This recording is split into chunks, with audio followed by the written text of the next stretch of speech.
I wiped my tears after my $8 an hour shift and saw a rich man in a vintage Cadillac. He watched me cry, saying nothing, then pushed a thick envelope toward me like a sentence. The town said Graham Whitaker cut off his family. But that night, he told me, I waited until they gave you the folding chair in the hallway. I didn't know what was inside. I just knew after opening it, my family would never run out of chairs for me again. My name is Scarlett Diaz. I am 28 years old, and I am invisible. I exist in the hum of fluorescent lights, in the smell of stale coffee and industrial cleaner that clings to my clothes. I work the graveyard shift, midnight to 8 a.m., at the Quick Mart 24/7 off the highway in Riverton, Colorado. My life is measured in $8 an hour increments. Tonight, that increment ended with humiliation. I don't care what the scanner says. I want my money back. The customer, a man whose breath smelled like cheap whiskey and regret, slammed a dented can of generic brand chili onto the counter. It was 3 minutes past the end of my shift. My feet throbbed in my thin-soled shoes. My shift lead, Gary, who loved the small, petty power his laminated badge gave him, materialized beside me. "What's the problem, Scarlett?" Gary asked, his voice deliberately loud, ignoring the customer and focusing on me. "He wants to return this. It's expired," I said, trying to keep my voice flat. "Did you check the date when you stocked it?" Gary asked, picking up the can and squinting. "This expired 2 days ago. This is coming out of your till. You know that's sloppy." The customer laughed, a wet hacking sound. "Yeah, sloppy." My face burned. It was 99 cents. I had stood here for 8 straight hours, been called names I wouldn't repeat, cleaned up a mess in aisle 3 that defied description, and now I was being publicly shamed over 99 cents. I processed the refund, my hands shaking slightly, the register drawer sliding open with a pathetic ka-ching. Gary watched me count out the coins. "See me in the office before you clock out." I didn't go to the office. I just clocked out. I pushed through the heavy glass doors, the ding of the bell chasing me out into the parking lot. The Colorado air was sharp, biting with the promise of an early snow. I pulled my threadbare jacket tight, the zipper snagging halfway up, and leaned against the cold brick wall. That was when the tears came. They were hot. Angry tears of pure frustration. Tears for the 99 cents, for the $8 wage, for the fact that at 28, this was all I had. I wiped my face, sniffing hard, and that's when I saw it. It was parked directly across from the entrance, perfectly aligned with the doors, as if it were waiting. It was a vintage Cadillac, long and heavy, painted a deep, lustrous moss green. It was so out of place in this grimy lot, next to beat-up trucks and my own rust bucket sedan, that it looked like a mirage. Then I saw the man inside. He was sitting in the driver's seat, his silhouette defined by the orange glow of the lot lights. He had a full head of stark silver hair, and he was staring directly at me. He wasn't looking away, wasn't pretending to be on his phone. He was just watching. A chill ran down my spine that had nothing to do with the cold. My phone buzzed in my pocket, a harsh vibration against my leg. I fumbled for it, grateful for the distraction. It was a text message. From my mother, Elaine. "Christmas planning tomorrow, don't be late." I stared at the words, my Vietnamese comprehension still sharp despite everything. "Christmas planning tomorrow, don't be late." I almost laughed. A dry, bitter sound caught in my throat. Don't be late. As if my presence was crucial. As if, for the first time in 10 years, there would actually be a seat for me. Every year it was the same ritual. I would arrive on time, bringing the requested store-bought dessert, and my mother or my Aunt Marla would greet me with a look of manufactured surprise. "Oh, Scarlett, honey, we thought you were working. The table is just full." And the long, gleaming mahogany table, imported from somewhere I couldn't pronounce, would indeed be full. Every cousin, every distant relative, every business associate would have a polished, high-backed chair, and I would be directed, with a sympathetic tilt of the head, to the hall closet. "Just grab the folding chair, dear. You can squeeze in by the fireplace." The folding chair, the wobbly metal one. A car door opened, shutting with a solid, heavy thunk that sounded like a bank vault closing. The man from the Cadillac was walking toward me. He moved with a stillness, an absolute confidence that seemed to suck the sound out of the parking lot. He wore a dark wool overcoat, perfectly tailored, and shoes that cost more than my month's rent. He stopped 5 feet away from me. "Scarlett Diaz," he said. It wasn't a question. I stiffened, wiping the last of the tears from my cheek. "Can I help you?" "I am Graham Whitaker." The name hit me like a physical blow. Whitaker, the name that was plastered on the side of every freight train that thundered through Riverton. Whitaker Rail and Timber Company, the name of the family that owned this town, the family my father had been cast out of before I was born, the family my mother and aunt pretended we weren't related to. Even as they cashed the checks, my grandfather, I had never seen him in person. He was a ghost, a legend, the source of all the family's wealth and all their misery. "I've watched enough," he said. His voice was deep, like gravel rolling in a slow river. "I watched your shift lead humiliate you over 99 cents. I've been watching for 6 months. Watching me." My voice was barely a whisper. "Why?" He ignored the question. "It's a curious dynamic. Your family." He took a step closer, his eyes sharp and analytical. "Your chair is always missing from the table, but their bills never miss your signature." My blood went cold. He knew. How could he possibly know? He knew that my meager paycheck, the one I just earned through humiliation, was automatically split. Half for my tiny rented room, and half sent directly to my mother, Elaine, and my aunt, Marla. Household stipend, they called it, my contribution, the contribution that paid for their utilities, their property taxes, the tuition for my younger cousins. "I don't know what you're talking about," I lied. Graham Whitaker smiled, a thin, mirthless stretch of his lips. "You're a bad liar. It's refreshing." He reached inside his immaculate overcoat and pulled out a thick 9x12 manila envelope. It was heavy, bulging. "I want you to have this," he said, holding it out. I stared at it, my hands fixed at my sides. "I don't take things from strangers. I am not a stranger. Scarlett, I am your blood. And this," he tapped the envelope, "is not a gift. It's evidence." My heart hammered. Evidence of what? Bank receipts, photographs, transcripts of phone calls. He pushed it toward me again, and this time I took it. The weight of it surprised me. "Open it when you are calm. Open it when you are ready to stop being their collateral damage." I clutched it to my chest. "Why find me now? After all these years, what do you want from me?" "I am here to ask," Graham said, his eyes holding mine. "If you want to keep sitting on the folding chair, or if you want a real seat at the table." Before I could answer, a new set of headlights sliced across the parking lot, bright white LEDs that momentarily blinded me. A pristine white SUV, a new model, crunched to a halt near the ice machine. My Aunt Marla. She rolled down her window, her perfectly coiffed hair unmoving, her smile thin and sharp as glass. She was clearly here to check on me, or perhaps to remind me about the planning tomorrow. She opened her mouth to speak, and then she saw who I was with. Her eyes widened, the smile vanished, replaced by a mask of pure, unadulterated shock. She looked from me, in my Quick-Mart vest and torn jeans, to Graham Whitaker, the patriarch, standing beside his vintage Cadillac. Marla's expression shifted instantly from shock to calculation. Without a word, she looked down, grabbed her phone from the console, and made a call. She didn't even put the phone to her ear. She just barked something into it, her eyes still locked on Graham. Then she jammed the car into reverse and sped out of the lot, tires squealing. The silence she left behind was heavy. "She's calling your mother," Graham stated. "The game has just changed." He gestured to the plush leather passenger seat of the Cadillac. "Get in. We have much to discuss." I looked at the envelope in my hand.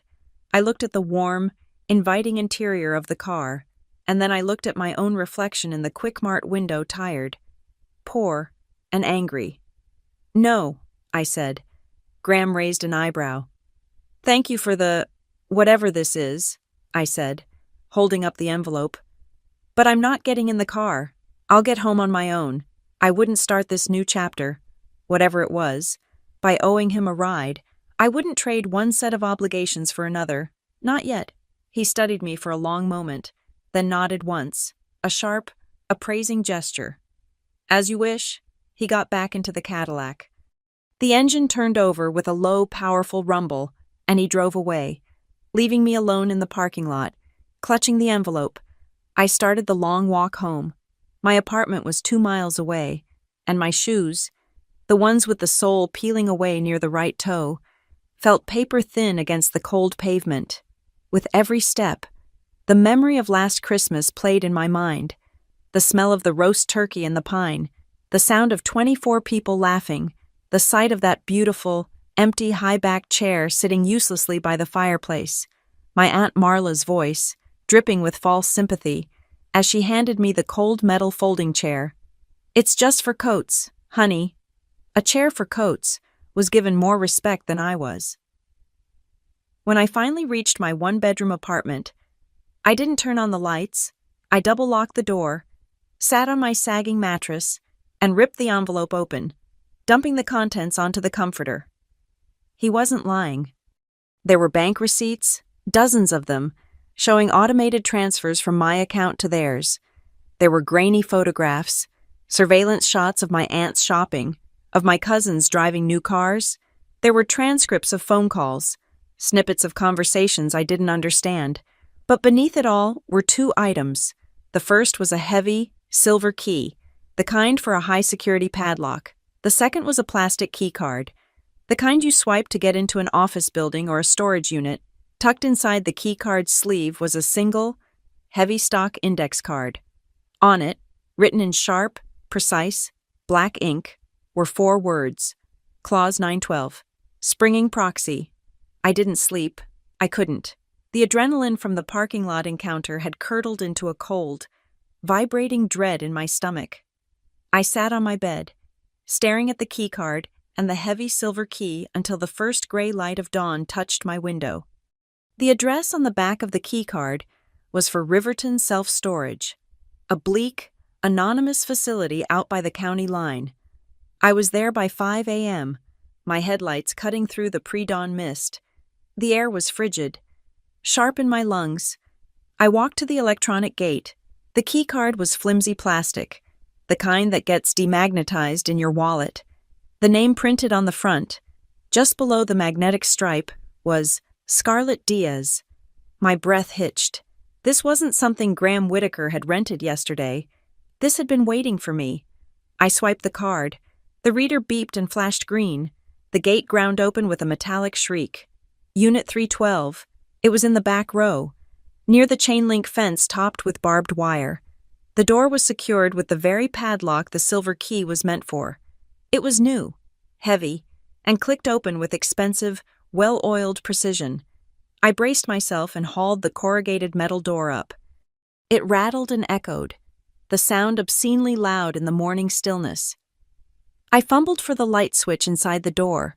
A single, bare bulb flickered on, illuminating a space that was not a storage unit. It was an archive. There was no furniture, no discarded junk, no ghosts of a former life, only floor-to-ceiling metal shelves, and on those shelves, dozens upon dozens of identical, neatly labeled banker's boxes. A cold, dry smell of paper and dust filled the air. I pulled a box at random from the nearest shelf. Medical. Contingency. Inside were stacks of documents, advanced healthcare directives, medical proxies, even copies of old voided wills. Graham Whitaker's name was on all of them. I put it back, my hands trembling. This was too much. I was just a cashier. I was in over my head. I nearly turned to leave, but the image of my Aunt Marla's face in the parking lot, that flash of pure, unadulterated panic, stopped me. I moved to the next shelf, scanning the labels. Taxation, property, holdings, And then I saw it, a shelf with only 3 boxes on it, labeled SD, stipend. My initials. I pulled the first box down. It was heavy. I set it on the concrete floor and lifted the lid. It was full of ledgers and bound bank statements. I opened the top ledger. The spine was marked SD Household Stipend. I flipped it open. My name was at the top of every page, a column of meticulous, handwritten entries. But this wasn't a record of my contributions. This was a record of the money paid out by the Whitaker Trust, nominally to me. But the bank statements stapled to the ledger pages told the real story. The trust allocated a certain amount to me each month, a nominal sum, as I would soon learn, but I never saw that money. The statements showed it was transferred from the trust into an account I had never heard of, and from that account, automatic payments were made to my mother, Elaine, to my aunt, Marla. It paid their utilities. It paid their property taxes. It paid the tuition for my cousin Trent's private college. For years, I had been scraping by, working 2 jobs, sending half of my $8 an hour paycheck to my mother, believing I was contributing my share so I wouldn't be a burden, all while a trust fund in my name, one I never knew existed, was also paying for their entire lives. They weren't just excluding me. They were double-dipping. They were taking my earned money and their inherited money and leaving me with nothing. I felt sick. I leaned against the metal shelf, the cold seeping through my thin jacket. I dug deeper into the box, my movements becoming frantic. There had to be more, and there was, at the bottom, beneath the ledgers, was a single, heavy, scarlet-red binder. It was bound in thick cardboard, not leather, but it felt more important than anything else in the room. The label on the spine was pressed in gold foil, Whitaker Rail Timber Trust, a 1999. I opened it. The pages were thick, creamy cardstock, covered in dense legal text. Tabs separated the sections: beneficiaries, distribution, governance. My fingers found the tab for Section 9 Special Provisions. I turned the page, and there it was, highlighted in a faded, almost ancient yellow marker. Clause 9.12 Springing Proxy.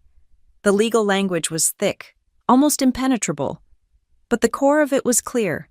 It spoke of a contingent transfer of voting rights from the founder Graham Whitaker to a direct descendant. It was designed to trigger under a specific set of circumstances. Tucked into the page, slipped under the highlight, was a folded piece of paper. It was a note, written in the same sharp, black ink as the index card from the night before. Graham's handwriting.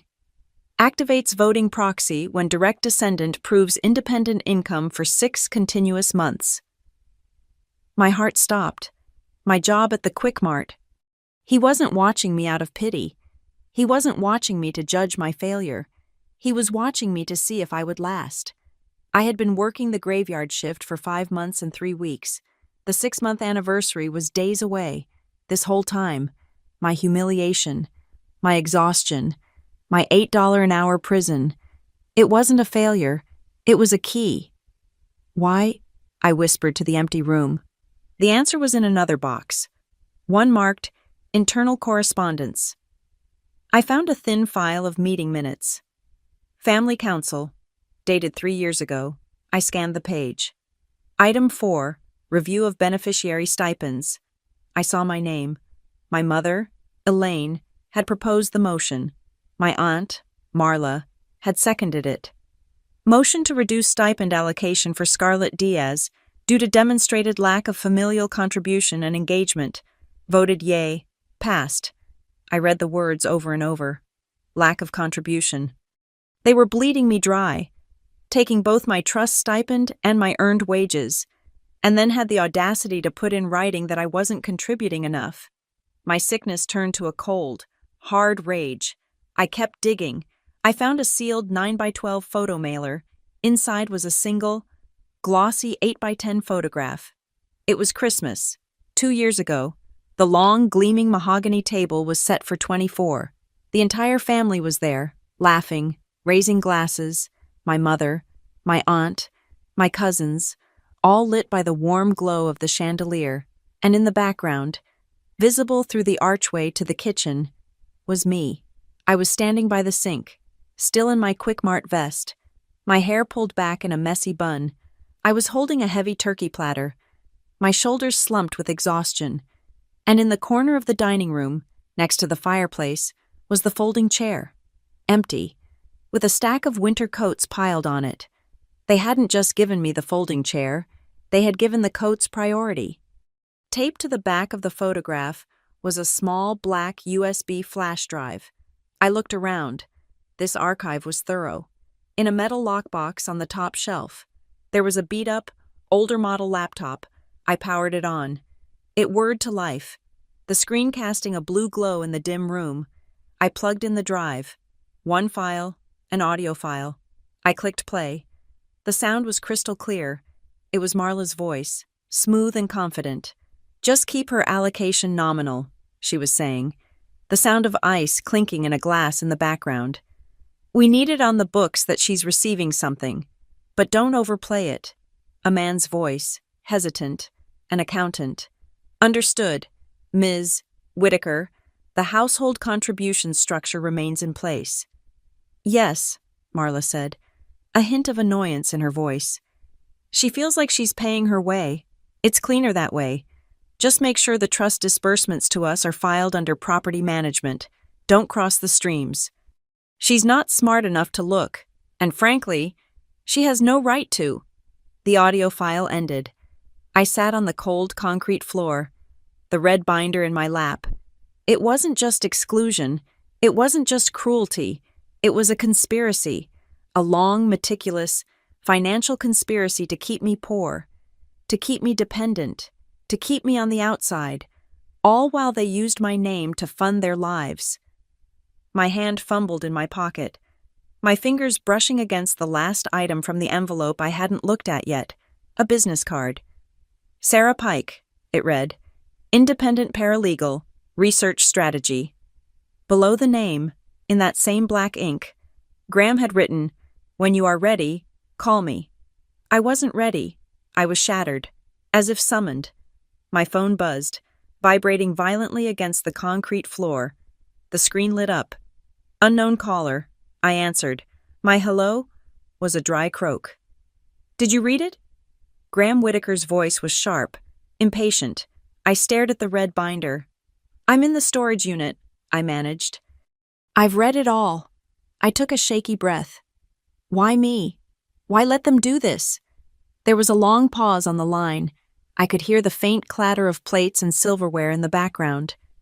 He was somewhere public. "Because, Scarlett," he said, his voice lowering, "they built their entire system on the assumption that you were disposable. They forgot the one condition of that clause. They forgot the fail-safe." "The 6 months of income," I said, my mind racing. "No," he replied. "That was just the lock.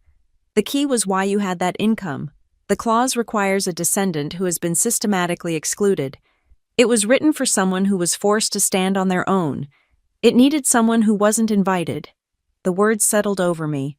My exclusion wasn't a weakness. It was my qualification. "They wrote you out of the family," he continued. "And in doing so, they wrote you directly into the power of attorney. They just gave me the proof." I clutched the phone. "What do I do?" "I'm at the Sage Diner on the highway," he said. 6 a.m. If you want to learn how to use that key, be here." The line clicked dead. I looked at my watch. It was 5:40. 6 a.m. was in 20 minutes. I was still in yesterday's uniform. I smelled like stale coffee, sweat, and century-old paper. I didn't care. I closed the red binder. I put it, the laptop, and the key ledger into my worn backpack. I locked the unit. The thunk of the heavy padlock sealing the tomb of secrets. I walked out into the morning light, got in my car, and drove toward the highway. The bell above the diner door was a cheerful, jarring jingle. The Sage Diner was a long trailer of chrome and red vinyl. Smelling of old coffee and frying bacon, it was 6:02 a.m. Every head, mostly truckers and early shift workers, turned to look at me. I was painfully aware of my stained Quick Mart vest, the grime under my nails, and the exhaustion clinging to me like a second skin. He was in the back booth, exactly as he said. The table was set for two. A steaming mug of black coffee was waiting for me. Graham Whitaker didn't stand. He just watched me walk the length of the diner, his gaze as sharp and analytical as it had been in the parking lot. I slid into the vinyl seat, my backpack heavy on my lap. A thin, unmarked manila folder sat next to his hand. "You look terrible," he said, not unkindly. "Drink the coffee." I took a sip. It was scalding hot and strong enough to strip paint. It was perfect. "The storage unit," I said, my voice hoarse. "You've been planning this for years." "Planning is a strong word," he said, opening the folder. He slid a single piece of paper across the table. It was a simple timeline. "Let's call it observation. I built an empire. Scarlett, by understanding one simple rule, you don't know what a machine is made of until you see how it runs under stress. My family is a machine." A waitress came by. "You ready, hun?" "Just coffee for now," I said. Graham didn't even look up. "She's fine. Go," the waitress, intimidated, simply nodded and left.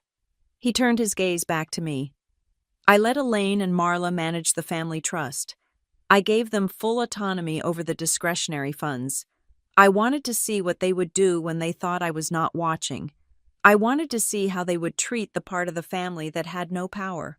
"Me," I whispered. "You," he confirmed, his voice devoid of pity. "Your mother and your aunt are competent managers. They are also profoundly cruel, but their cruelty is predictable. It's based on a single, flawed assumption that my power is in my bank account. They think I'm just an old man with a checkbook." This was twist number one. They've spent the last decade positioning themselves to control the assets. They think the fight is about the inheritance, about the cash. They've been draining the peripheral funds, the ones funding their lifestyles, the ones they steal from your stipend, believing that's the prize. He tapped the red binder that was poking out of my backpack. They forgot about Clause 9.12. The real asset isn't the timber, or the rail lines, or the cash. It's the vote, the proxy vote of the founder. And that, he leaned forward, is what they just handed to you. My mind was still catching up. Because of my job, my $8 an hour job? Precisely. The clause was designed to find the one descendant who could survive without the family's ecosystem. It wasn't looking for the most successful, it was looking for the most independent.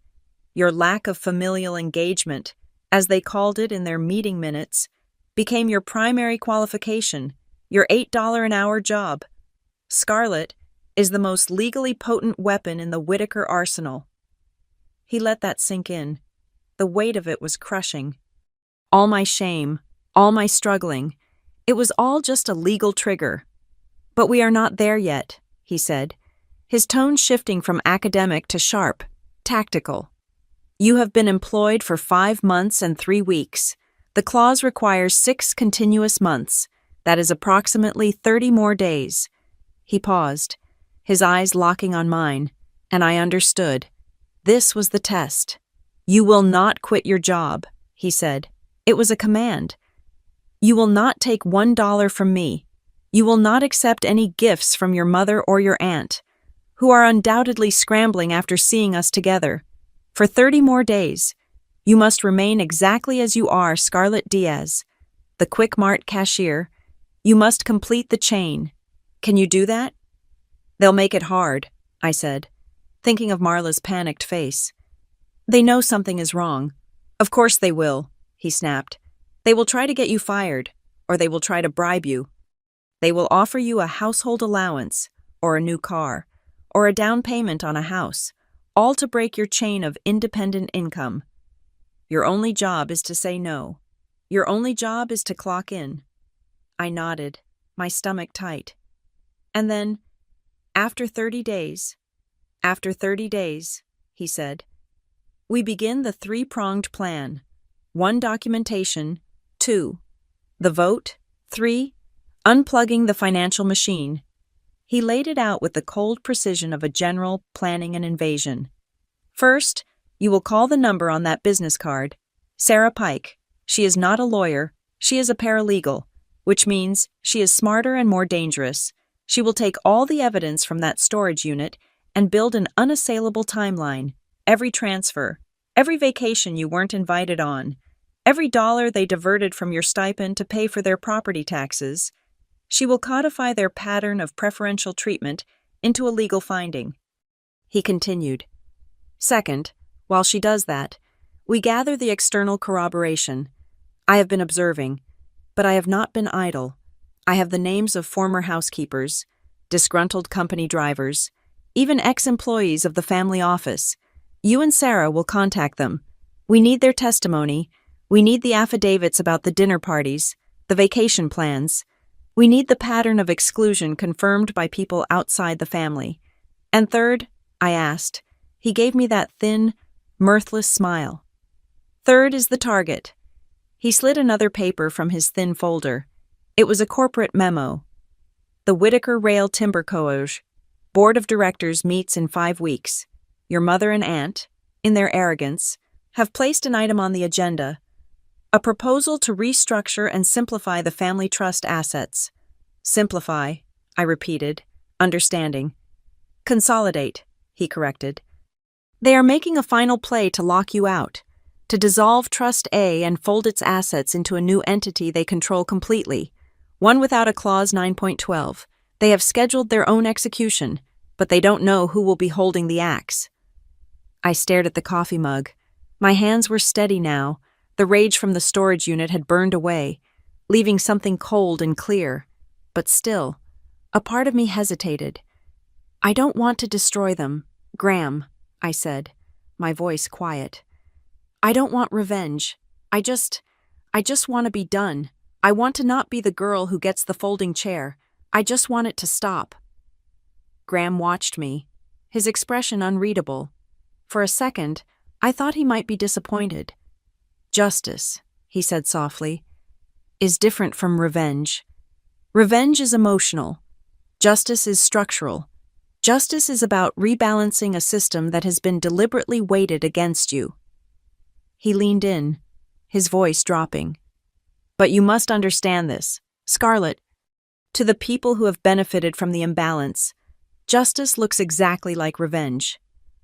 He let that hang in the air. He was right. To my mother and my aunt, asking for a real chair would feel like an attack. So, we have a deal, he said, pushing the last document toward me. This is our agreement. It is very simple. I do not promise you $1 of inheritance. I do not promise you wealth or a position in the company. I promise you only 2 things: absolute transparency from this moment forward and a real, permanent, non-folding seat at the table. If you see this through to the end, I read the simple, 1-page document. It was exactly as he'd said. It was an agreement for a campaign, not an inheritance. What's this last part? I asked, pointing to the final paragraph. That, he said, is a non-disclosure agreement, but it is in reverse. I read it again. It wasn't to protect him from me leaking. It was to protect me from him being exposed. It bound him to silence, legally identifying him as the whistleblower and me as the acting agent. If anyone came after me, they would be coming after the designated proxy of the founder. It protects you, he said. They cannot claim you are a rogue, disgruntled relative. This document proves you are acting on my behalf.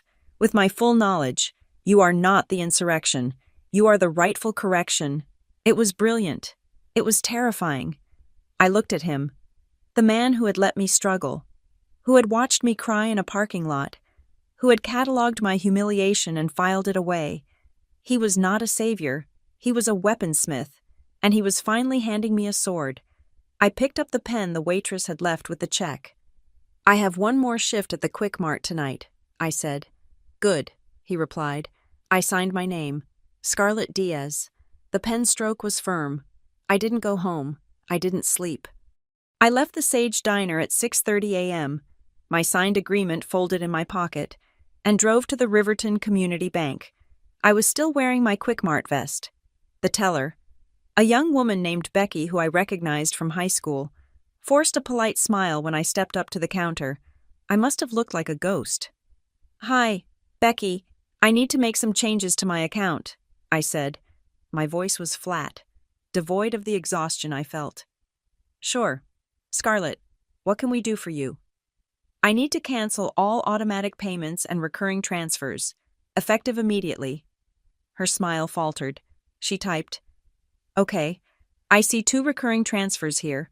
One to Elaine Diaz, one to Marla Whitaker. You want to cancel? Both." "Both," I said.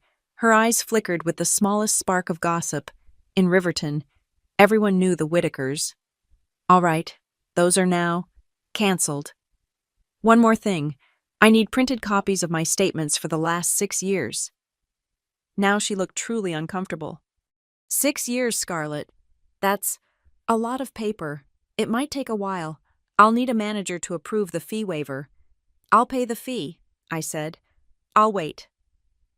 I stood by the counter for 45 minutes, ignoring the curious stares. I felt strangely calm, like the eye of a hurricane. The manager, a man I didn't know, finally emerged with a thick, brick-like stack of papers bound by a rubber band. "Here you are, Ms. Diaz," he said, his tone laced with professional concern. "Is there anything else we can help you with today?" "No," I said, taking the stack. "That's all." My next stop was not my apartment. It was the address on the business card Sarah Pike, independent paralegal.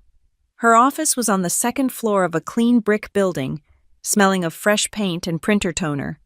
Sarah was my opposite. She was sharp, focused, and radiated an energy that I had lost years ago. She wore a bright blue blazer, and her handshake was firm enough to hurt. "He called," she said, shutting her office door. "Graham said you were coming. He also said you'd be bringing homework." I unzipped my backpack and dropped the contents onto her desk. The red binder, the ledgers from the storage unit, the surveillance photos, and on top of it all, I placed the brick of bank statements I had just picked up. Sarah Pike looked at the pile, then at me, and then she let out a long, low whistle. She picked up the red binder and opened it directly to the yellow highlighted page. "Clause 9.12, she breathed. "The springing proxy. My God, it's real. I've heard rumors about this thing for years, but everyone assumed it was just one of Graham's boogeyman stories to keep the family in line." "It's real," I said, "and I have 30 days left on the clock." "All right," she said.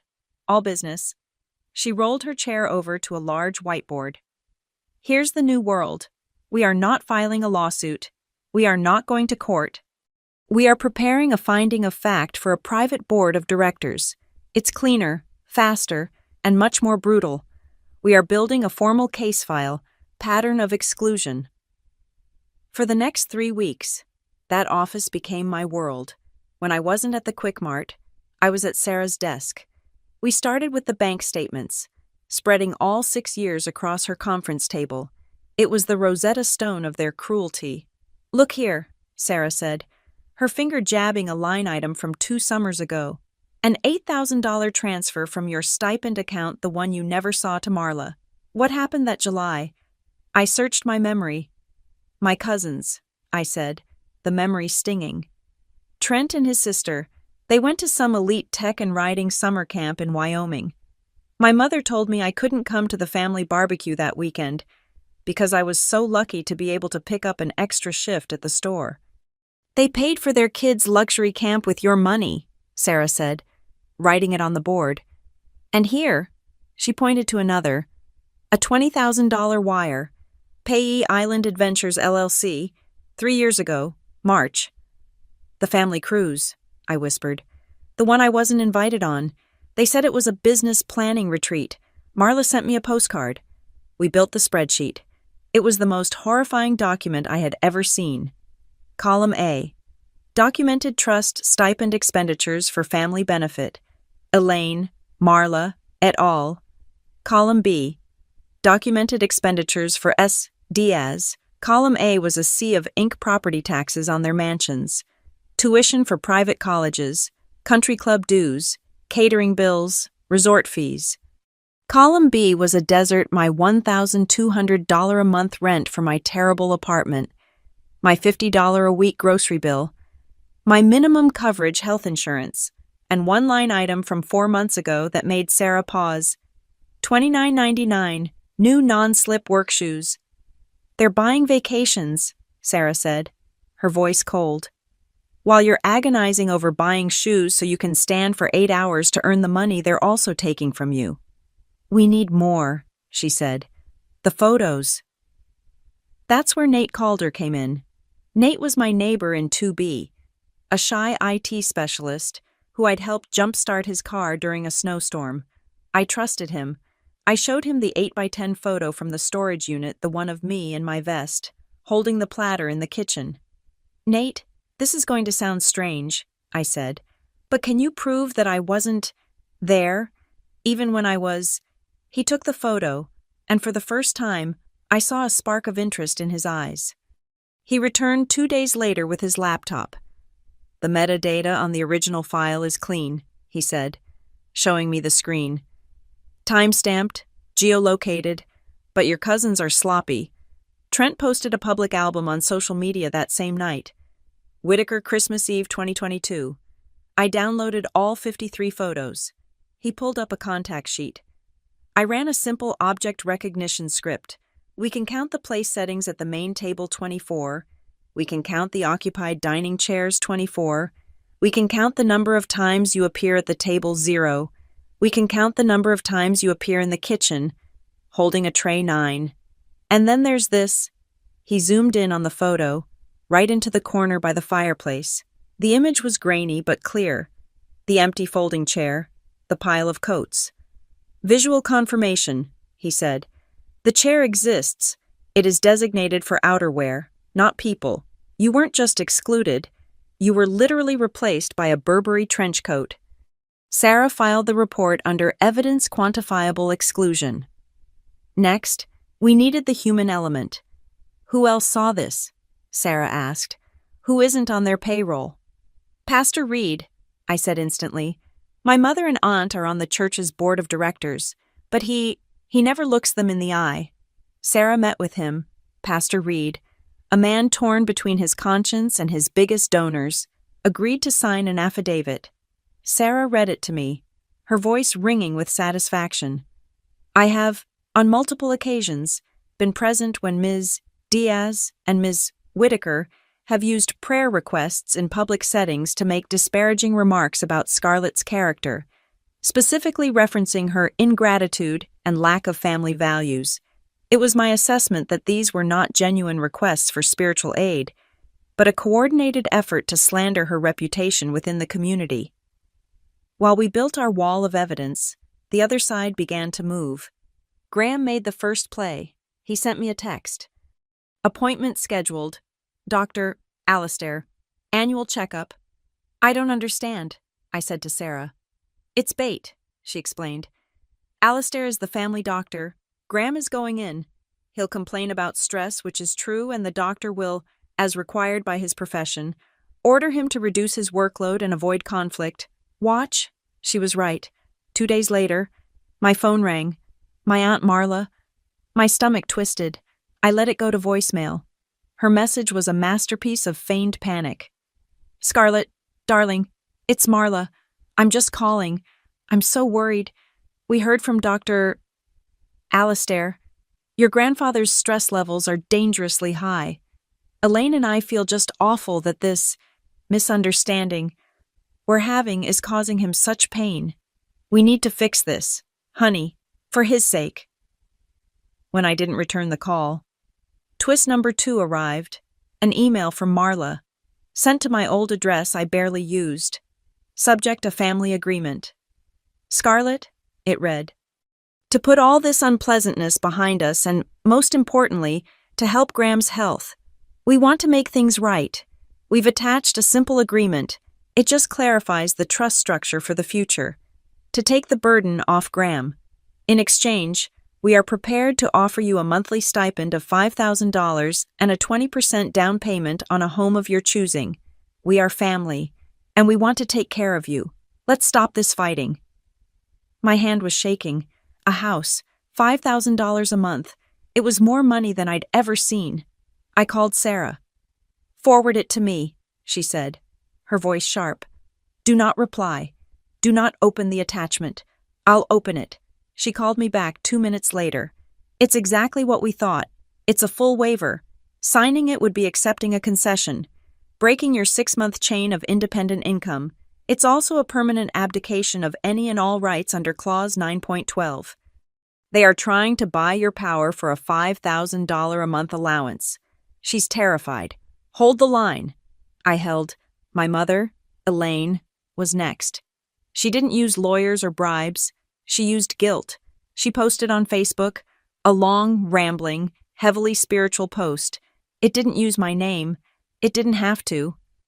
"It is a mother's greatest pain," she wrote, "to raise a child who forgets the hand that fed them, to watch them choose greed and bitterness over gratitude and family. Please pray for those who have lost their way, that they may find their way back to God's light and forgiveness." My phone exploded. Cousins, old family friends.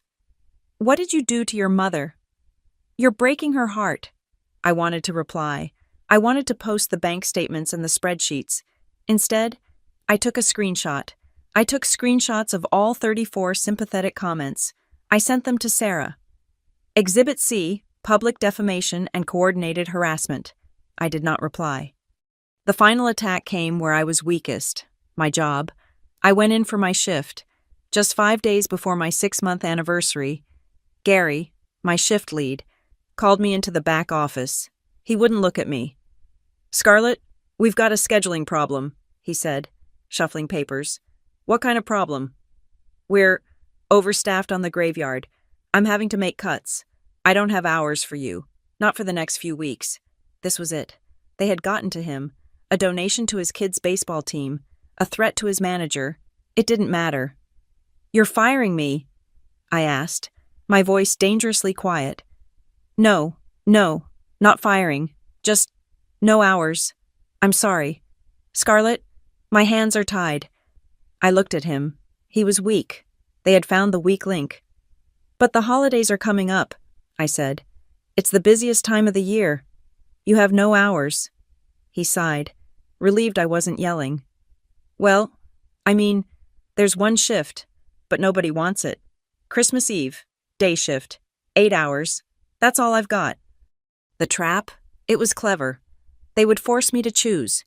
Either lose my job and break the 6-month chain, or show up for the one shift that guaranteed I would miss the Christmas planning meeting they had undoubtedly rescheduled.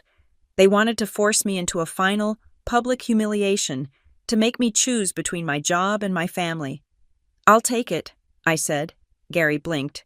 "What, you'll take it?" "But it's Christmas Eve." "I'll be here," I said. "Put me on the schedule. I need the hours." I walked out of the office and sent a text to Graham. "They tried to cut my hours. I'm working the day shift on Christmas Eve. That will be the last day of the 6-month chain." His reply was almost instantaneous. "Good. You are doing the one thing they never anticipated. You are choosing to work instead of asking for a concession. They have no idea what to do with you." I had one last thing to do. I went home and typed a letter. It was simple, formal, and cold.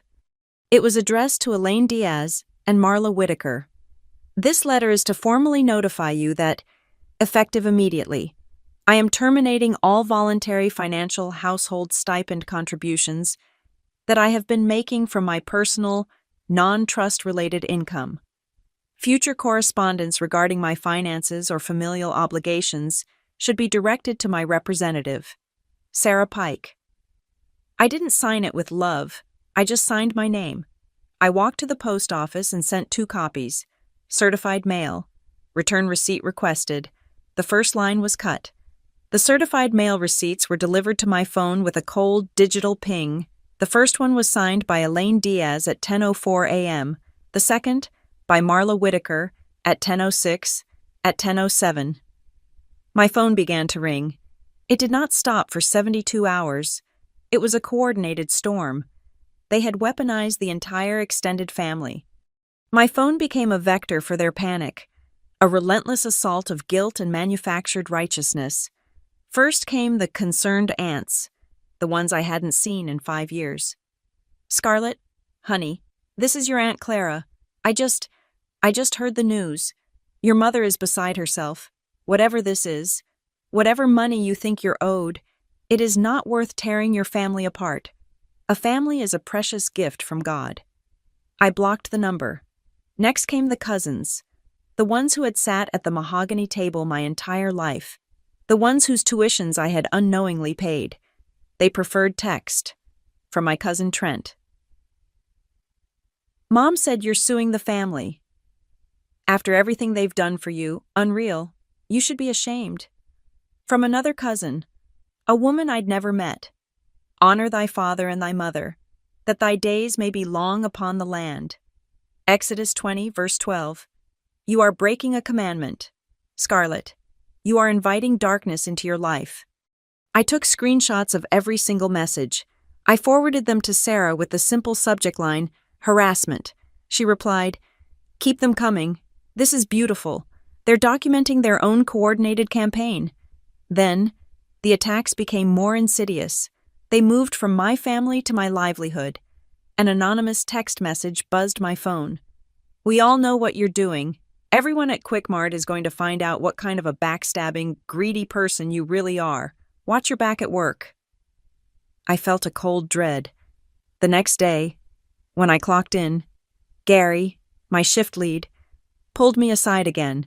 His face was pale, his hands shaking. "Scarlett, I don't know what's going on with your family," he said, his voice a low, nervous whisper. "And I don't want to know. But I got a call last night from a concerned community member. They said you were unstable, that you were stealing from the register. I had to review all your tapes." "Did you find anything?" I asked, my voice like ice. "No," he admitted. "Of course not. But listen to me. I've got corporate breathing down my neck. Whatever this drama is, you cannot bring it into this store. You understand me. I'm scheduled for Christmas Eve. If you cause a scene, if I get one more call, you're gone. No more warnings." I didn't tell him the call likely came from the family that owned half the town. I just nodded. "I understand. I'll be here to work. That's all." I sent a text to Graham. "They're trying to get me fired. They're calling my manager." His reply, "I know. It's a classic siege tactic. Hold the line. Your shift is your fortress. Go to Sarah's." Sarah's office had transformed. One entire wall, the one opposite her desk, was now covered in whiteboards. She called it the Wall of Evidence. It was a horrifying, beautiful, meticulous timeline of my life. She had plotted every event. Blue ink for exclusion events. Christmas 2018 kitchen. Thanksgiving 2019. Skipped. Family cruise. 2021. Not invited. Whitaker Rail 75th Anniversary Gala. Not invited. Red ink for financial diversions. Every property tax payment, every tuition check, every country club fee, all drawn from the account in my name.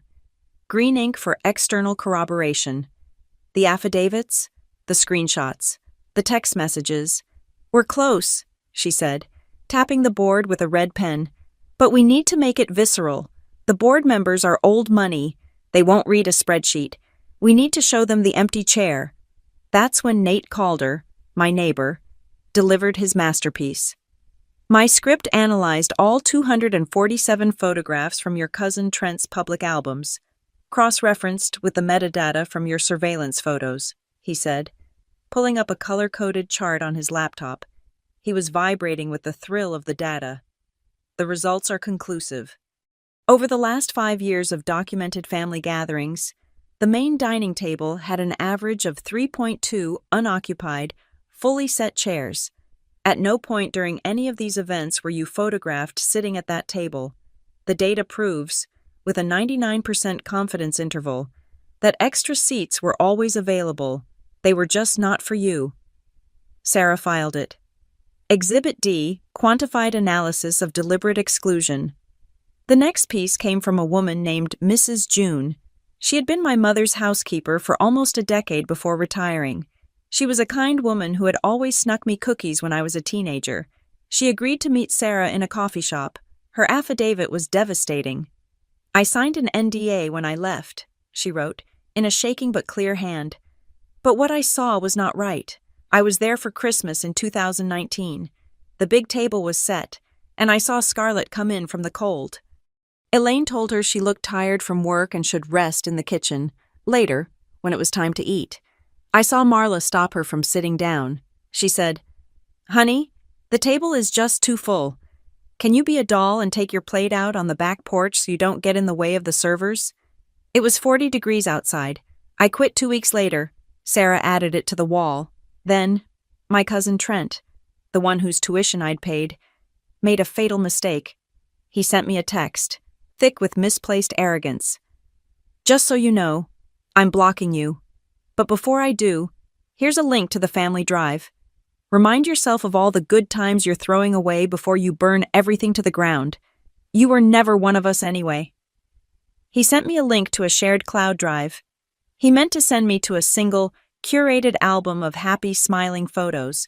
But he had accidentally sent me a root-level invitation. He had given me the keys to the entire, unedited, private family archive. I forwarded the link to Nate. He called me 4 hours later. He was breathless. "Scarlett, you need to see this. He didn't just share the main albums. He shared the backups. And the trash bin. He's not good at this. I found a hidden, password-protected album. The password was Legacy 2024. I'm in." He sent me the files. The album was titled Adult Table 2017-2024. It wasn't just photos. It was audio files, voice memos. They must have been recorded by someone at the table, perhaps Marla herself, dictating notes for a future event planner. And then I heard it. Twist number 3. It was Marla's voice, clipped and efficient. It was from the Thanksgiving I was stuck at work. "Absolutely not. That's a prime seat. Save that for the partners from the rail company. We need to put the important people up front.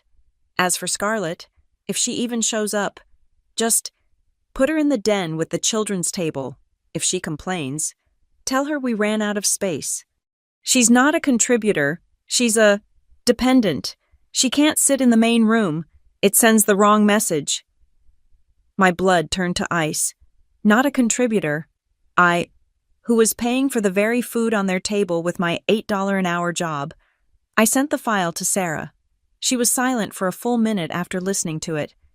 "This is it," she finally said. "This is the smoking gun. This is malice. This is motive." It was time to end the harassment. On Sarah's advice, I sent my final communication.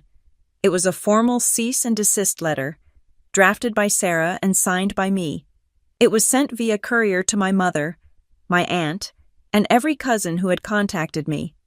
"This is a formal demand to cease and desist all contact, harassment, and third-party communication directed at me, my place of employment, or my colleagues. Any further attempts to contact me, to slander my reputation, or to interfere with my employment will be met with immediate legal action. All future correspondence must be directed to my legal representative, Sarah Pike." The phone calls stopped. The silence was deafening, but they weren't done. My mother, Elaine, tried one last time. She bypassed Sarah and emailed me directly. It was a different tactic. No guilt, no anger, just a cold, desperate plea. "Scarlett, I am writing to you as your mother. I don't know who this Sarah Pike is, or what Graham has filled your head with, but you are making a terrible mistake. You are putting our entire family and this company at risk. All you have to do is stop. Just sign the waiver from Marla. Sign it, and this all goes away. We can have a real Christmas. I will set a place for you myself, at the head of the table. I swear it. Just sign the paper and come home." I stared at the email. "I will set a place for you myself." I forwarded it to Sarah, who filed it under Exhibit E Coercion and Bribery. Then, I texted Graham. "Elaine is offering me a seat at the head of the table if I sign the waiver." His reply came 2 seconds later. "Don't sign. The seat they offer you under duress is not a seat. It is a leash. The calmer you are, the more unbalanced they become. They are bleeding. Hold the line. I'll see you on the 26th. The last piece of the puzzle slotted into place the day before my Christmas Eve shift. "You're not going to believe this," Sarah said on the phone. "Your manager at Quickmart finally agreed to cooperate. He was terrified, but the call he got about you stealing spooked him. He said he owed you for not making a scene. He turned over the security footage from the parking lot." "From when?" "From 2 nights ago," Sarah said. "Guess who was parked across the street, in a white SUV, at 3 a.m., watching the store? My Aunt Marla. The footage was grainy, but it was unmistakably her, sitting in her car, watching the doors of my workplace in the dead of night." "It's not just harassment anymore," Sarah said, her voice hard. "It's stalking. We have the proof.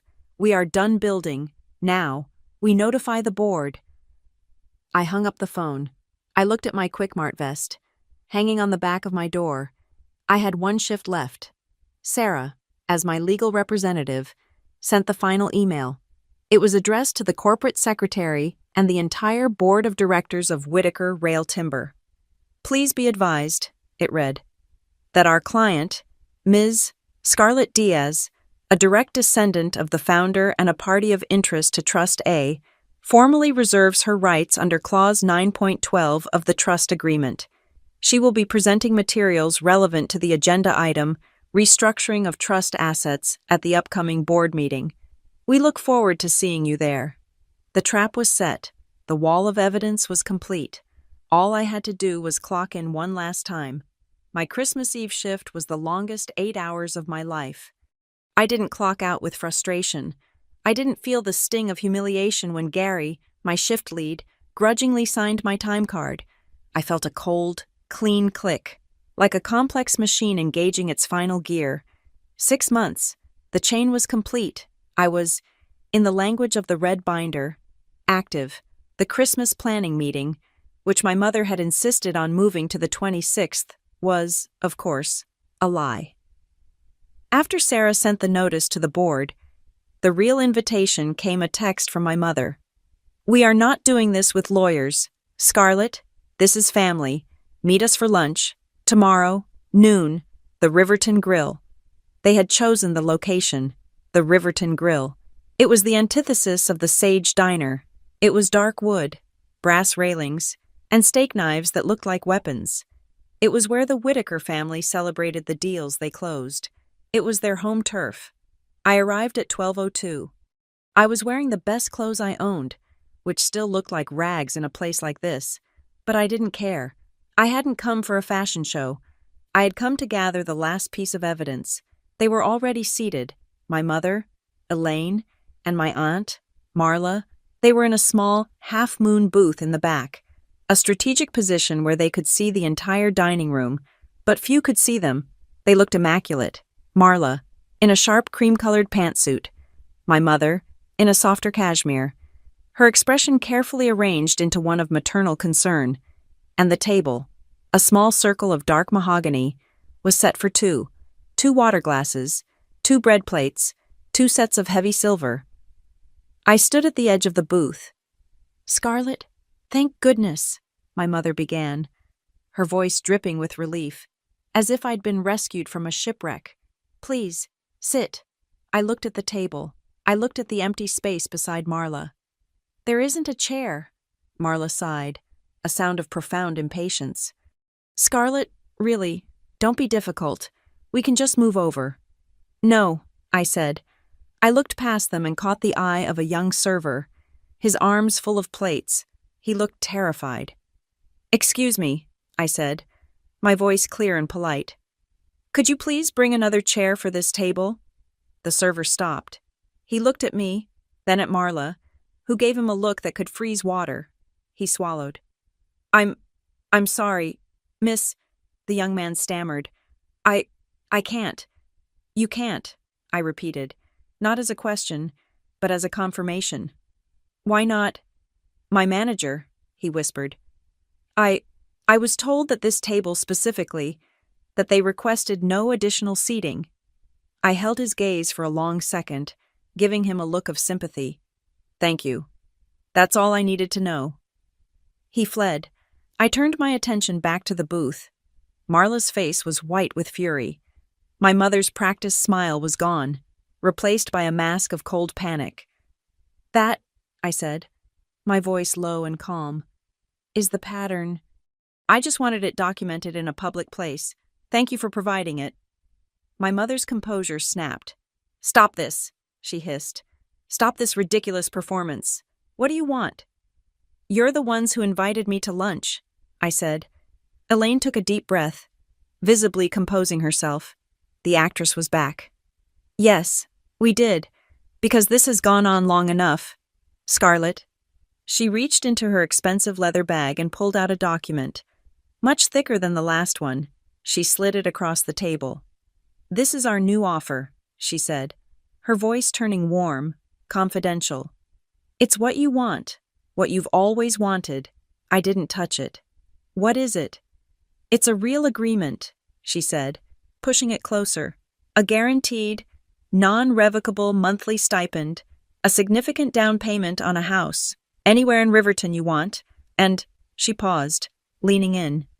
It guarantees your seat, at Christmas, at Thanksgiving, at the gala, a formal, binding ticket to the big table. That's what you wanted, isn't it, to be included? In exchange, Marla cut in, her voice like glass. You sign away any and all claims related to Clause 9.12. You sign it, this all ends, and you get your seat. I looked at the document. The bribe had escalated from $5,000 a month to a fully articulated, legally binding seat. A seat that they could give me, and therefore, a seat they could, in the future, figure out how to take away. You still don't get it, I whispered. I unzipped my backpack, the one I took to the Quick Mart, the one that held the red binder. I didn't take out the binder. I took out a single, laminated 8x10 photograph. I placed it on the table, directly on top of their new agreement. It was the photo, the one from the storage unit. Me, in the kitchen, in my Quick Mart vest, holding the turkey platter, and in the background, the sharp, clear image of the main dining table, time-stamped. My mother's eyes widened. She stared at the photo, then at me. Where did you get that? Marla demanded, her voice dropping. That's the chair you're offering me now, isn't it? I said, tapping the photo. The one by the fireplace, covered in coats. This is blackmail, Marla hissed. This is evidence, I corrected her. Marla leaned across the table, her face inches from mine. You listen to me. You think you're smart, with your little paralegal and your old man's ghost stories, but you are tearing this family apart. Her voice dropped, trying to find a new weapon. We are family. Scarlett, whatever you think we've done, we are your family. That was the line, the one they had used my entire life to justify every exclusion, every slight, every theft. I looked at her. I saw the panic in her eyes, the desperate search for the right combination of words, guilt, shame, money to make me go away. Family, I said, my voice quiet but carrying in the hushed restaurant. Doesn't make family sign away their chair. Marla recoiled as if I had slapped her. My mother, Elaine, just looked defeated. She stared at the photograph, at the proof of her own betrayal, and said nothing. Ma'am, a new voice. I looked up. A man in a suit, the restaurant manager, was standing at our table. He wasn't the young server. This man was in his late 20s, and he looked familiar. Kevin, I asked. He gave me a small, tight smile. Hi, Scarlett. It's been a long time. Heard you were in town. He had been 2 years ahead of me in high school. I remembered him. He was a good guy. Kevin, what is this? Marla demanded, regaining her composure. We are in the middle of a private meeting. I understand. Ms. Whitaker, Kevin said, his voice polite but firm. But there seems to be some confusion about your reservation. I just wanted to clarify my server's actions. He was holding a small, printed slip of paper, the kind that comes from a kitchen printer. This is the original order chit from your reservation, which you called in yourself this morning, Kevin said. He placed it on the table, next to the photograph. Reservation for Ms. Whitaker, table 305, booth. He tapped the bottom line. Special instructions, table for 2, party of 3 expected, do not add extra chairs. It was twist number 4. It was the receipt, the documented, time-stamped proof of intent. They hadn't just forgotten a chair. They had instructed the restaurant to deny me one. I looked at Marla. Her face was bloodless. She had walked right into my trap. I think, I said, standing up, that we're done here. Scarlett, wait, my mother said, her voice cracking. Don't do this. I took my wallet out of my backpack. I pulled out a $20 bill and put it on the table. I drank a coffee, I said. This should cover it. I left them there. Sitting in their dark wood booth, with their untouched bread plates, sitting with the thick, useless agreement, the damning photograph, and the manager's order slip that proved everything. I walked out of the Riverton Grill, leaving the unsigned document behind. Kay clipped to the receipt for my coffee. I didn't go to Sarah's. I went home. I sat in my small room, the adrenaline draining away, leaving only a cold, sharp focus. I had done it. I had held the line. My phone buzzed on the nightstand, a text from Graham. Meeting moved. The board is spooked by Sarah's letter. They're convening an emergency session. This Thursday. Are you ready? My fingers were steady as I typed back. Yes. My laptop dinged. An email from Sarah. It's done. The full presentation, 14 pages, pattern, motive, gatekeeping, financial levers. It's locked and loaded. See you Thursday. Another ping. A message from Nate. The video file is rendered. 90 seconds. I spliced Marla's audio file, the not a contributor one, directly over the time-lapse photos of the empty chair at Christmas.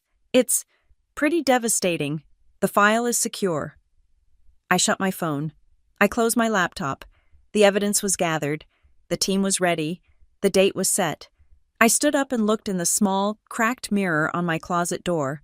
I saw my own reflection, tired and pale, but my eyes were clear. I had 2 days. I took a deep breath and practiced the only 3 sentences that mattered. I am not here to ask for a chair.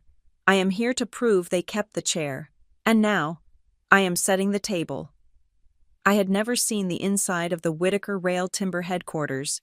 It was a fortress of dark stone and glass on the edge of the river. I was not announced. I walked in with Graham and the security guards, who looked like they were carved from granite, simply stepped aside. We took a private elevator, all polished brass and silent mechanics, to the top floor. The boardroom was terrifying. It was not a room. It was a statement. The walls were paneled in heavy, dark oak that seemed to drink the light. A single, massive table, a slab of polished wood so dark it looked wet, dominated the space. 7 heavy leather chairs were arranged around it for the board. 2 smaller, less comfortable chairs were set back. For counsel, my mother and my aunt were already there. They were seated on the opposite side, looking confident, flanked by the company's chief financial officer and a thin, severe-looking man I assumed was corporate counsel. They were laughing at something the CFO said. When Graham and I walked in, the laughter died. It did not just fade. It was guillotined. Elaine, my mother, stared at me. I was wearing the best clothes I owned, which still looked like rags in a place like this. But I did not care. I had on my best black slacks and a white blouse, the nicest things I owned, bought from a thrift store for this day. She looked at me like I was a cockroach in her champagne flute. Marla's face went through 3 rapid expressions: shock, pure hatred, and then a quick, cold recovery. She smoothed her skirt, looked at Graham, and said, "Father, you're late, and you've brought a guest." "Scarlett is not a guest, Marla," Graham said, his voice echoing slightly in the high-ceilinged room. He pulled out one of the heavy board chairs, not a council chair, a board chair, and gestured for me to sit. I sat. The chair was cold and stiff. The other board members, 3 men and 1 woman I did not recognize, filed in, their faces carefully neutral. They were old money, allies of my aunt's, people who had benefited from the current arrangement for years. The chairman, a man named Blevins, took his seat at the head.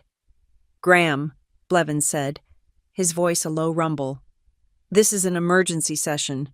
We were under the impression you were unwell." "My health is my own business, Arthur," Graham said, taking the seat next to me. "Let's proceed." Blevins cleared his throat, clearly rattled. "Very well. The agenda? Item 1, a proposal by Ms. Diaz and Miss Whitaker to simplify the governance of the Whitaker Family Trust A." My mother, Elaine, began. She was smooth. She was a performer. She spoke of efficiency, of modernizing our structures, of reducing administrative burdens. She painted a picture of a complex, outdated trust that needed to be streamlined. She proposed they consolidate all assets into a new, single entity, one that was more agile and better suited to a modern family. One, I knew, that had no Clause 9.12. "It's about protecting the legacy," she concluded, her voice thick with false sincerity. "It's about ensuring the company's future is unburdened by archaic stipulations." "Thank you, Elaine," Blevins said.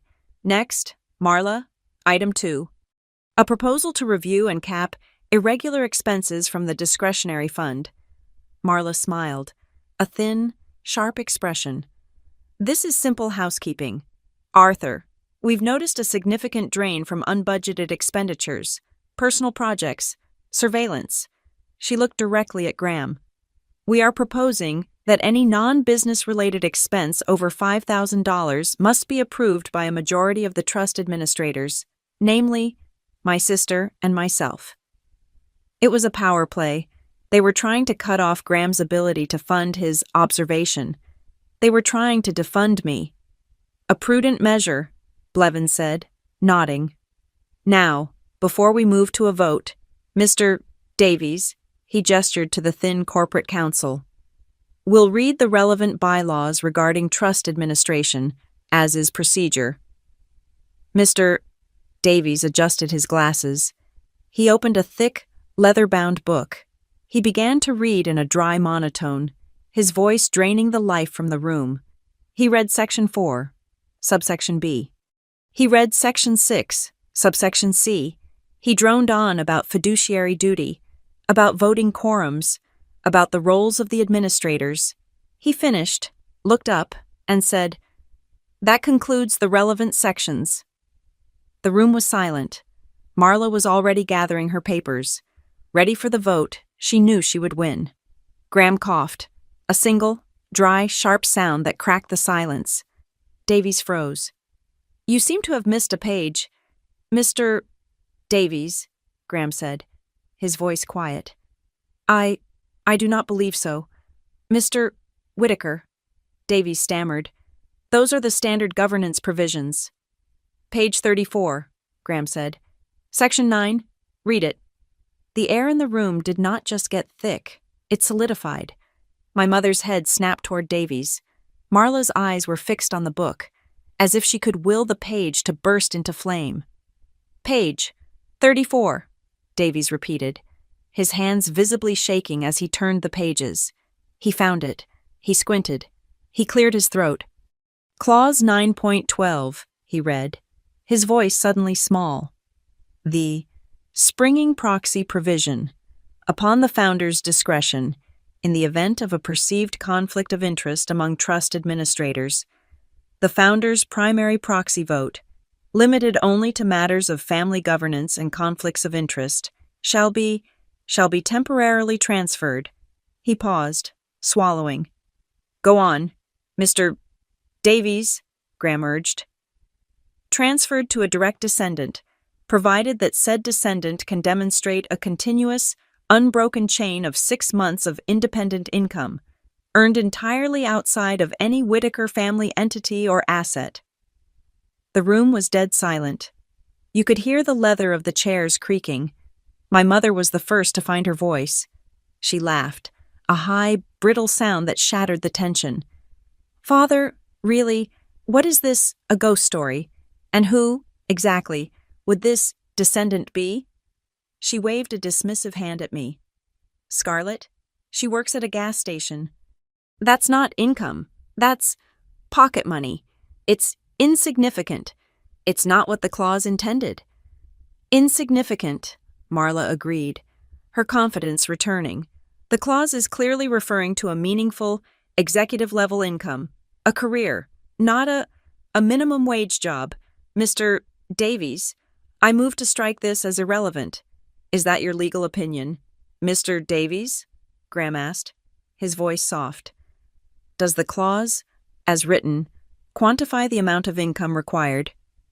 Davies was sweating. He looked at Marla, then at Graham. He looked back at the book, a drowning man searching for a lifeline. Well, no, Mr. Whitaker, it does not. It specifies independent and continuous. It does not quantify. Exactly, Graham said. It does not care if she is a CEO or a cashier. It only cares that she is independent, that she is not on your payroll. And you have no proof, Elaine burst out. You have no proof she has even held this job for 6 months. It's a fabrication. Uther, Graham said, ignoring her. I believe we have a visitor. The heavy oak doors at the end of the room opened. Sarah Pike walked in. She was not intimidated by the room. She walked with a crisp, focused energy, her heels clicking on the floor. She was carrying a single, slim, 14-page spiral-bound document. She placed a copy in front of Blevins, in front of Davies, and in front of my mother and aunt. For the board's review, Sarah said, her voice ringing with clarity. Exhibit as certified, notarized pay stubs for Ms. Scarlett Diaz from the Quick Mart Corporation, documenting continuous, uninterrupted employment for a period of 6 months and 1 day, ending yesterday, December 26th. Elaine's face went white. And Exhibit B, Sarah continued, a signed, sworn affidavit from her shift manager, Mr. Gary Jenkins, confirming her perfect attendance and attesting to the fact that she recently accepted a holiday shift, specifically to ensure her chain of employment was not broken. Marla looked like she was going to be sick. This is a joke, Marla whispered, but the fight was gone from her voice. This is a conspiracy. It is not a conspiracy, Marla, Graham said. It is procedure. He reached into his own breast pocket and produced a single, folded letter. He handed it to Blevins. This was twist number 5. This is my formal, private notice, delivered to the board secretary 3 days ago, activating clause 9.12, as of this moment, for the duration of this meeting and limited only to the items on this agenda. My proxy vote is not mine. It belongs to Ms. Scarlett Diaz. He turned to me.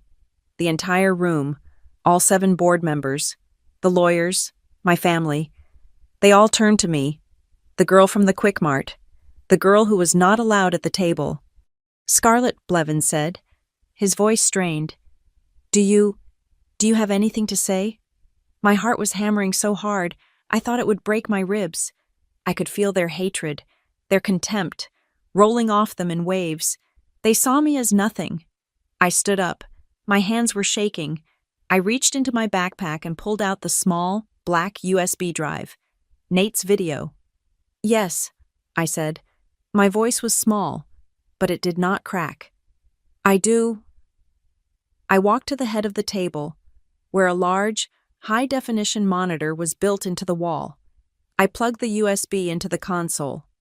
I believe this is relevant to the discussion of trust governance. I pressed play. The screen lit up. The 90-second video began. There was no sound. At first, just the photos.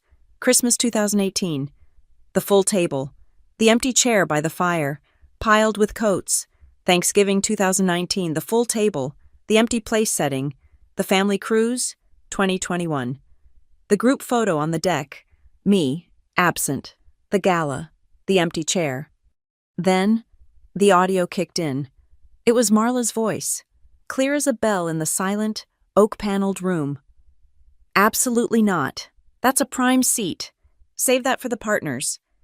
As for Scarlett, if she even shows up, just put her in the den with the children's table. She's not a contributor. She's a dependent. She can't sit in the main room. It sends the wrong message. The video cross-faded the audio with the picture of me in my Quick Mart vest, holding the turkey platter, staring in from the kitchen. The video ended. The screen went black. No one spoke. The 3 other board members were staring at Marla, their faces masks of cold fury. This was not family drama. This was a legal, fiduciary breach, broadcast in high definition. They had been lied to. My mother, Elaine, had her eyes closed. Marla was staring at the black screen, her mouth slightly open. Arthur Blevins, the chairman, slowly picked up his wooden gavel. He looked at Elaine, at Marla, and then at me. "Mr. Davies," Blevins said, his voice trembling with rage. "It appears we have a significant, undocumented conflict of interest regarding the trust administrators." He slammed the gavel down. The sound was like a gunshot. "The original agenda is suspended. We will now move to a new item of business, a vote on the immediate suspension of Elaine Diaz and Marla Whitaker as trust administrators. Pending a full forensic audit." He looked at me, his eyes no longer neutral. "Ms. Diaz, as the acting proxy for the founder, you have the decisive vote. The floor is yours." I stood in the crushing silence of the boardroom, the black screen reflecting the stunned faces of the board members. Arthur Blevins was looking at me, gavel in hand, waiting. My mother and aunt were frozen, their faces pale masks of disbelief. "The floor is yours, Ms. Diaz," Blevins repeated, his voice now cold and stripped of all its earlier familiarity. I placed my hands flat on the polished, dark wood of the table. The wood was cool and solid beneath my palms. I did not look at my mother. I looked at Blevins. "I vote aye to the motion," I said, my voice clear and steady. It did not tremble. "I vote to immediately suspend all discretionary spending privileges and all administrative duties for Elaine Diaz and Marla Whitaker from Trust A, pending a full, independent, forensic audit." Blevins nodded once.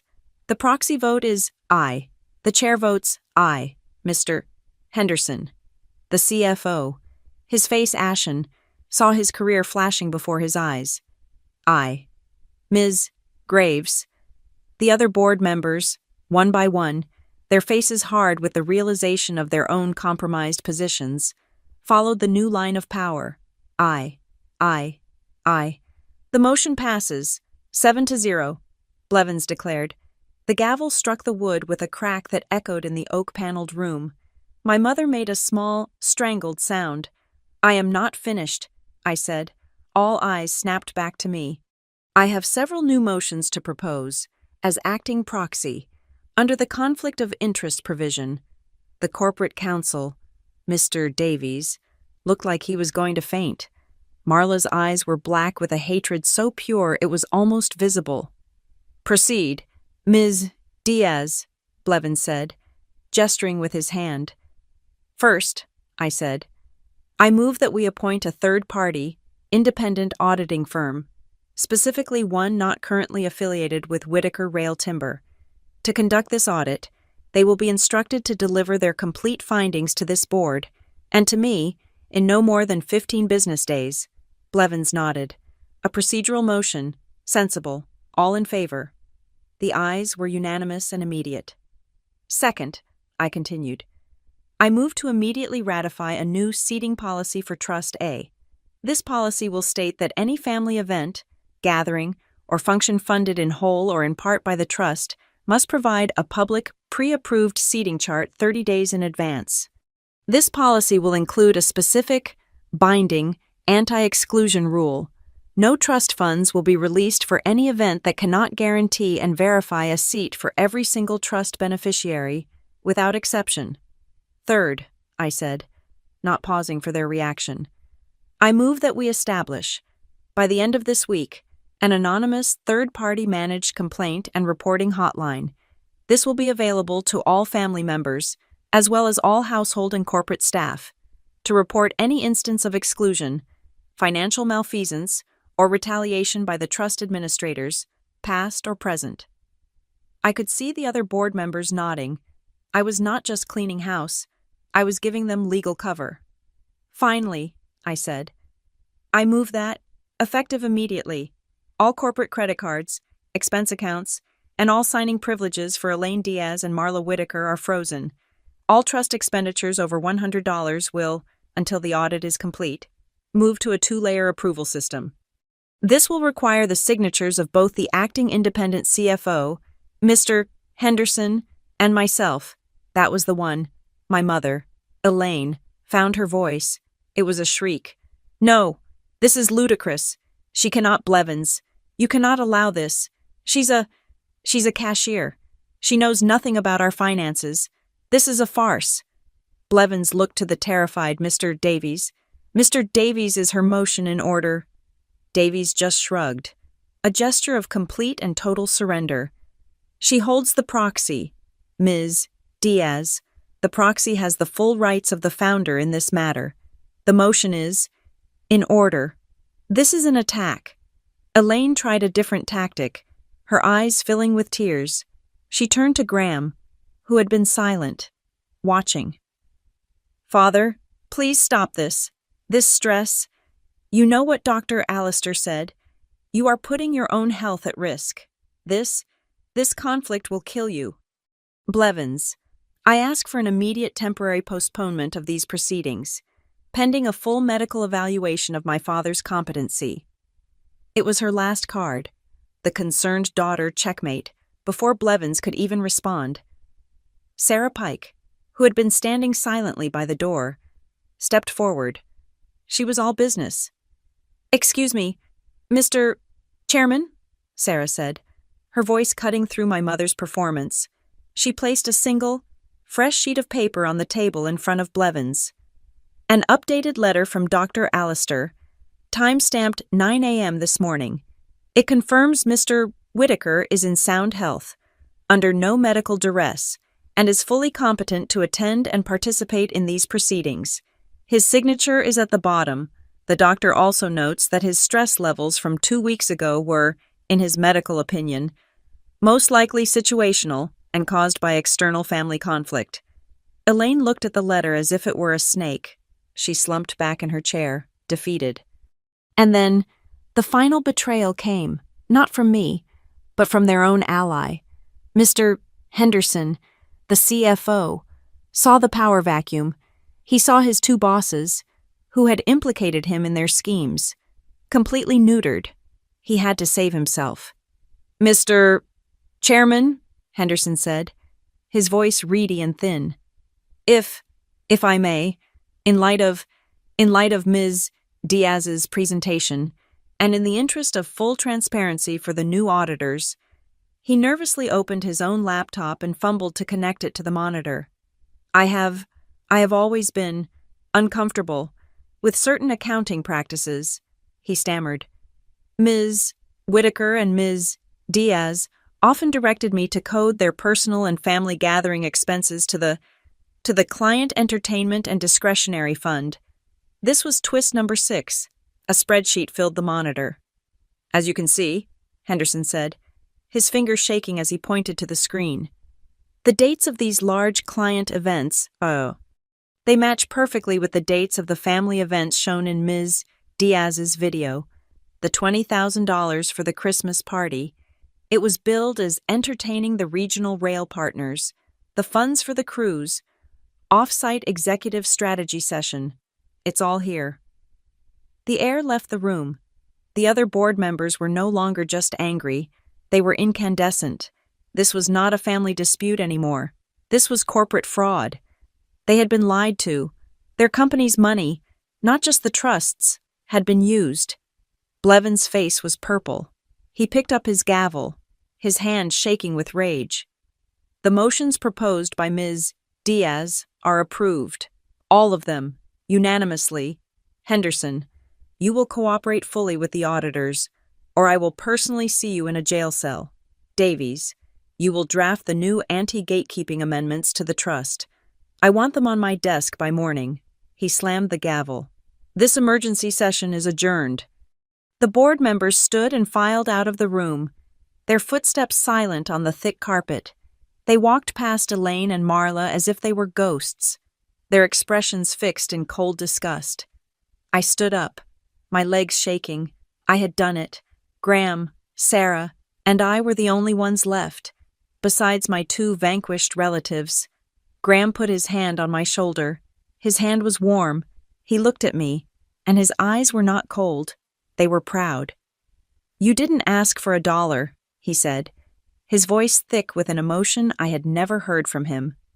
"You didn't demand an inheritance. You demanded principles. That was the key. You didn't just take a seat. Scarlett, you rebuilt the table." Sarah was already on her phone. "Yes, I'm confirming. The board has approved the audit. I need your team on site by 9 a.m. Monday." She disconnected the call and sent one final email. It was the notification, sent to the entire extended family, to Trent, to Aunt Clara, to everyone who had harassed me. "This is to notify all beneficiaries that all discretionary event funding from Trust A is hereby suspended, pending a full forensic audit into gross mismanagement and violations of the Trust's inclusivity covenants." The tap was off. The party was over. Marla and Elaine were the last to leave. Marla said nothing. She picked up her briefcase, shot me a look of such profound, cold hatred that I felt it in my bones, and walked out. She was already planning her next move. But my mother, Elaine, stopped at the door. She turned and looked at me, standing there by the head of the table. Her face was not sad. It was not defeated. It was venomous. "You think you've won," she spat, her voice low and dangerous. "You have your new rules. You have your piece of paper. You'll regret this. Scarlett, you'll regret this when that seat you fought so hard for isn't warm enough." She turned and walked out, her heels clicking an angry retreat on the marble floor. I was left alone in the vast, silent, oak-paneled room. The echo of her words hung in the air. But I wasn't cold. For the first time in my life, I felt the exact opposite.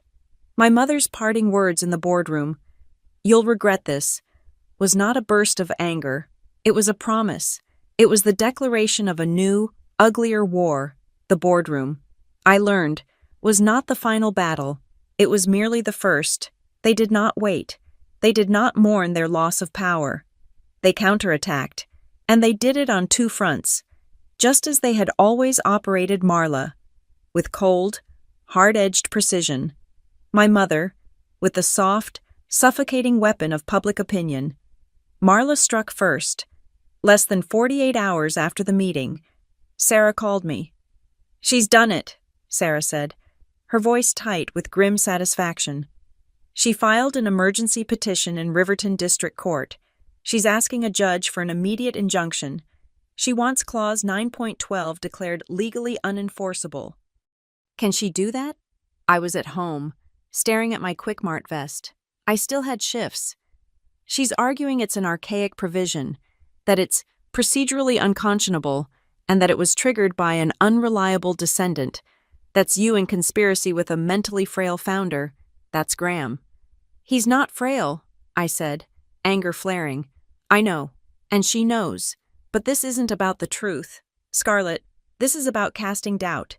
She's trying to get a judge to freeze your proxy vote before the auditors can release their findings. This is a race against the clock. While Marla attacked the system, my mother, Elaine, attacked me. She launched her prayer campaign on social media. It was a masterpiece of passive aggression and weaponized piety. She posted a photo of herself, looking wan and tearful, staring out a window. "My heart is broken," she wrote. "We are praying for our beloved daughter, Scarlett, who has fallen under a dark influence. In her quest for money, she has chosen to try and destroy her own family, going so far as to make public accusations against her own grandfather. Please pray for her. Pray that God softens her heart and brings her back to the light of family and forgiveness." The comments were a tidal wave of manufactured sympathy. "Oh, Elaine, you are a saint. I am praying for you, and for her. This is what happens when children are ungrateful." But she didn't stop there. She escalated. She went for the one thing I had left my job. I showed up for my next shift at the Quick Mart. The store was quiet, the fluorescent lights humming. Gary, my manager, was waiting for me in his office. He looked like he hadn't slept in days. "Scarlett, sit down," he said. He wouldn't look at me. "What is it? Gary?" I got another call," he stammered, shuffling papers. It wasn't like the last one. It wasn't about stealing. It was your mother." I froze. She said she was your mother, and she was concerned, deeply concerned. She said you were mentally unstable, that you were having a severe breakdown. She said you were a danger to yourself and possibly others. He finally looked at me, his eyes wide with panic. "Scarlett, I can't have that here. I can't have someone unstable on the night shift. My insurance, my liability. What am I supposed to do?" He was going to fire me. After all of it, after 6 months, she was going to get me fired by claiming I was insane. I didn't cry. I didn't yell. The girl who had wept in the parking lot was gone. I looked at Gary, my voice cold and absolutely calm. "Gary, did my mother threaten you?" "What? No." She was crying. She said she was worried. "She is lying," I said, "and she is trying to get me fired by slandering me. I need to make a phone call. You cannot fire me. If you do, it will be the biggest mistake of your career. Give me 5 minutes." I walked out of his office, pulled out my phone, and called Sarah. I told her what happened. Sarah was silent for 3 seconds. "Okay," she said. "I'm handling this. Now." I went back into the office. Gary was pacing. "What's going on?" "My legal representative is contacting your corporate head office right now," I said. "She will be informing them that you and the Quick Mart Corporation are being subjected to a targeted harassment campaign by Ms. Elaine Diaz and Ms. Marla Whitaker. She will be forwarding them the security footage of Marla stalking this parking lot. She will be forwarding them the signed affidavits from other employees they have tried to intimidate, and she will be informing them that if I am terminated or if my hours are cut in any way, we will be filing a multi-million-dollar lawsuit against this franchise and corporate for wrongful termination and for participating in a harassment campaign." Gary's face went from pale to chalk white. He sat down heavily in his chair. Just go do your shift, Scarlett," he whispered. "Just go stalk the aisles." I had held the line. My fortress was secure. The next day, Sarah sent me an email. "We have a problem," or, more accurately, "We have twist number 7. The auditors, now in their second week, had been given full access to the trust's internal email servers, and Nate, who Sarah had wisely hired as a data consultant for the audit team, had found the email. He had been searching for keywords Scarlett, clause, proxy, but he found it under a different keyword, Alistair, the doctor's name. It was an email from my mother to my aunt, sent the day after the board meeting. It was short and brutal. "Marla," it read, "the social pressure is not working. The judge will take weeks. She won't break. The only option left is the health card. But for real this time. If we can get father into a public medical emergency, a real one, a fall, an episode, anything that forces an ambulance, the board will panic. They will have to suspend the audit. She will have to back down to save him. She cannot fight an elder abuse claim and us at the same time. We need to find a way to make him unwell, and we need to do it publicly." I felt the blood drain from my face. This wasn't a game. This wasn't about seats at a table. This was a threat. I called Graham. His voice was calm. "I expected this. They are cornered, and cornered animals are predictable. She is right about one thing. We need to do this publicly." He didn't hide. He didn't lock his doors. He did the opposite. 2 nights later, the Riverton Civic Hall was holding its annual community leadership dinner. It was the biggest non-Whitaker social event of the year. My mother and aunt were always hosts. This year, they were conspicuously absent, but Graham went. He didn't just go. He was the guest of honor. I went with him. I walked in, on his arm, in a simple black dress Sarah had bought for me. The room, full of the town's doctors, lawyers, and business owners, went silent. Graham Whitaker, who had been a recluse for a decade, who was rumored to be dying, was here, and he was with me. He walked to the podium to give a short, unscheduled speech. He looked healthy, powerful, and absolutely in command. "Thank you," he said, his voice booming in the hall. "I have been quiet for too long. I recently realized I needed to see my town, my family, my company, with fresh eyes. So, I've been observing." He paused, letting the room hang on his words. "I sat outside the Quick Mart on the highway, late at night, a few weeks ago. I waited. I wanted to see who was really working, who was really standing on their own. I wanted to see who was strong enough to stand up for this family, not just demand things from it." He looked around the room. He didn't name me. He didn't name them. He didn't have to. "I saw who was standing," he said, "and I saw who was just taking. I have seen enough. Thank you for your time." He sat down. The unstable old man narrative, the elder abuse claim, died right there in that room. He had just inoculated himself, and me, in front of the entire town. The court hearing for Marla's injunction was the next morning. It was a disaster for her. The judge, a no-nonsense woman who had clearly read the morning paper about Graham's speech, was in no mood for it. "Ms. Whitaker," the judge said, "you are asking this court to intervene in the private governance of a family trust. You claim the founder is incompetent, yet he gave a speech at the Civic Hall last night. You claim the proxy is unreliable, yet she is the only one who seems to be cooperating with the audit this board approved. This court has no standing and no interest in telling Mr. Graham Whitaker how to run his own family.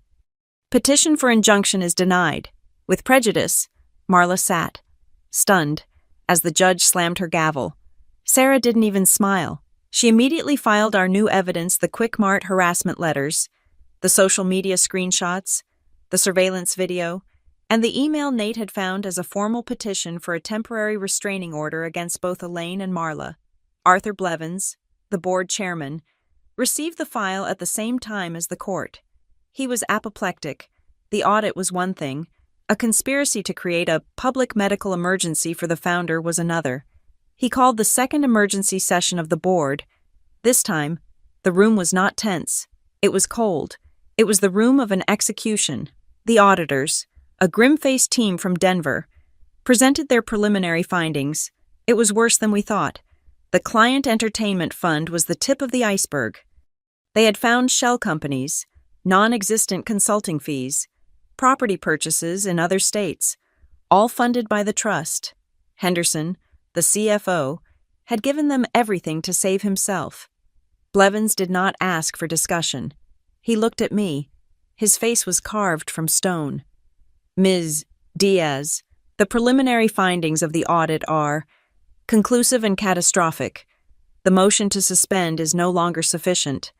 The chair proposes a new, final motion, effective immediately, the permanent and irrevocable removal of Elaine Diaz and Marla Whitaker as co-trustees and administrators of Trust A, and the formal appointment of an independent, court-approved administrator to oversee the trust, with Ms.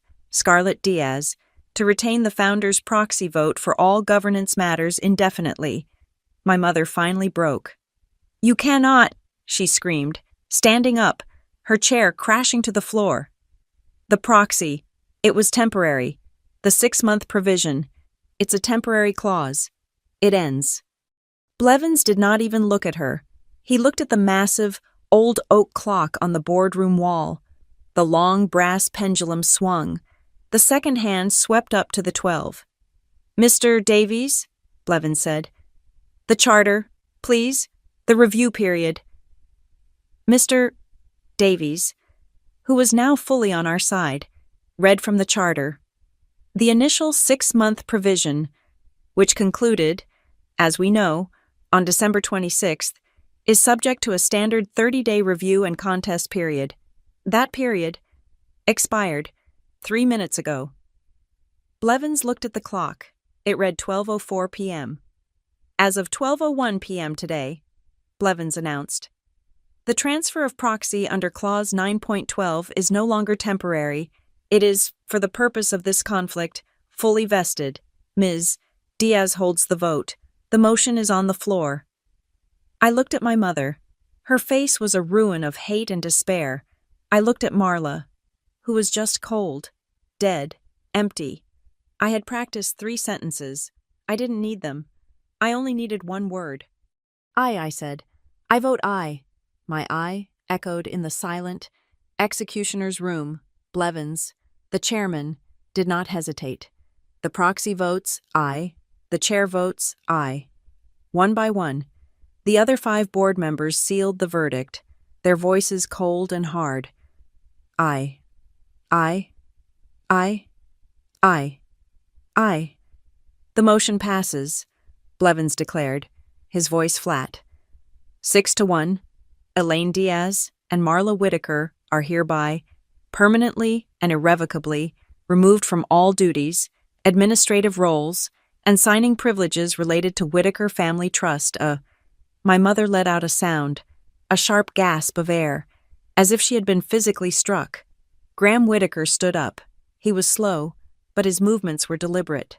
He placed his hands on the dark, polished table. He was no longer just an observer. Arthur, Graham said, his voice quiet but filling the room, I thank you and this board for correcting this grievous imbalance. In light of your decision, I am placing my formal, permanent proxy directive on the table, to be entered into the corporate record. He slid a document from his folder. It was not the last one. This directive is simple. It states that in any future matter before this board that pertains to family governance or conflicts involving exclusion, my vote, my full and undivided vote as founder, is to be wielded by Ms. Scarlett Diaz, not temporarily, permanently. Marla, who had been catatonic, finally spoke. Her voice was a low, dangerous whisper. You can't give her that. We will fight this. We will tie this up in court for the rest of your life. You are welcome to try, Marla, Graham said.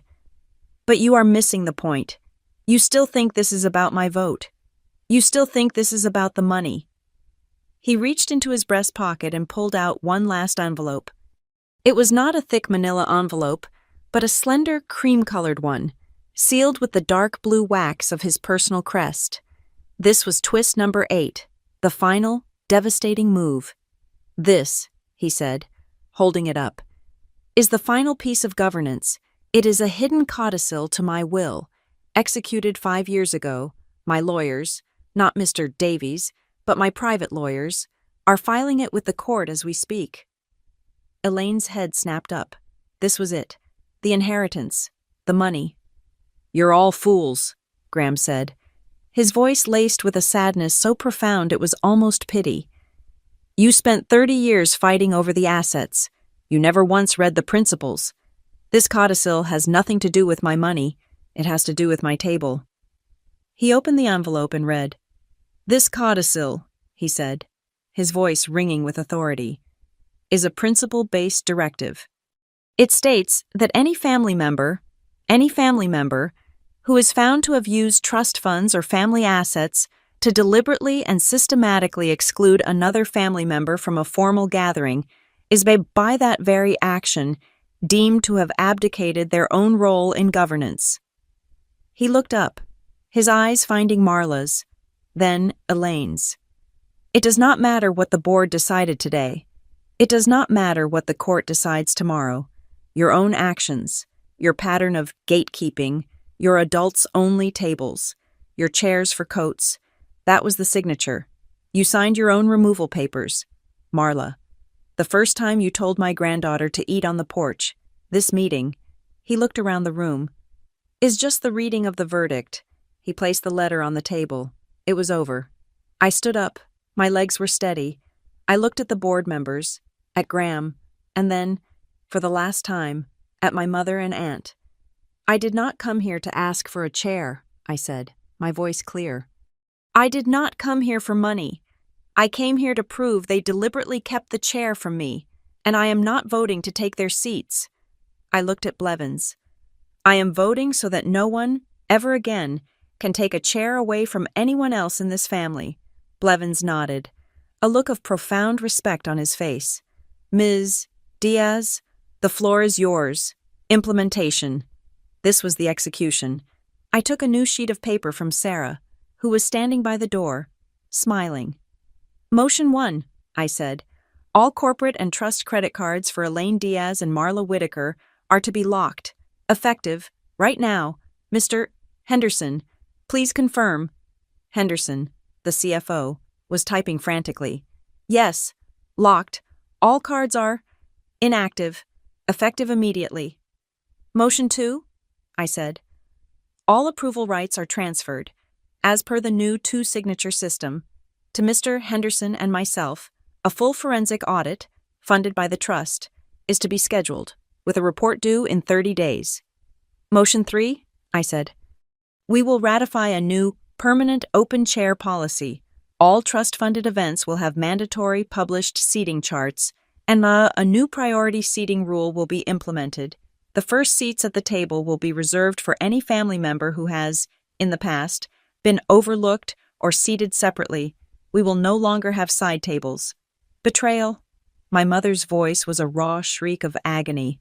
She had finally realized it was not a nightmare. You, my own daughter, you have betrayed your family. You have betrayed your mother. Blevins slammed his gavel. Order Ms. Diaz. You will be removed by security.